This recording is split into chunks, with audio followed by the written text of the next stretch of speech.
Assembly میں جو لوگ بیٹھے ہیں اس کو اپنی فیملی، اپنی بیویاں، اپنے بچے MNA تصور نہیں کرتے. وہ شکست خوردہ ہے. عوام نے ان کو منتخب نہیں کیا اور اس کو جو حکم ملتا ہے وہ عوام کے مفاد میں نہیں ملتا، وہ مخصوص لوگوں کی مفاد کے لیے قانون سازی ہوتی ہے کہ ان کو اس کو پتا ہے کہ ووٹ کی ہمیں ضرورت نہیں ہے. اسمبلی عملی طور پر ایک فاشسٹ اسمبلی بن گئی ہے.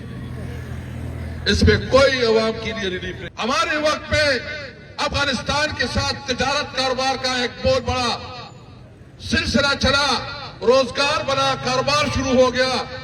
ابھی 40 دن سے افغانستان کے بارڈر پر ہم سمجھتے ہیں کہ یہ ایک نئی سچویشن ڈیولپ ہو رہی ہے اور ہم اپنی حکومت سے بھی مطالبہ کرتے ہیں اور افغانستان کی حکومت سے بھی مطالبہ کرتے ہیں کہ پاکستان اور افغانستان کی عوام آپس میں ایک ہے.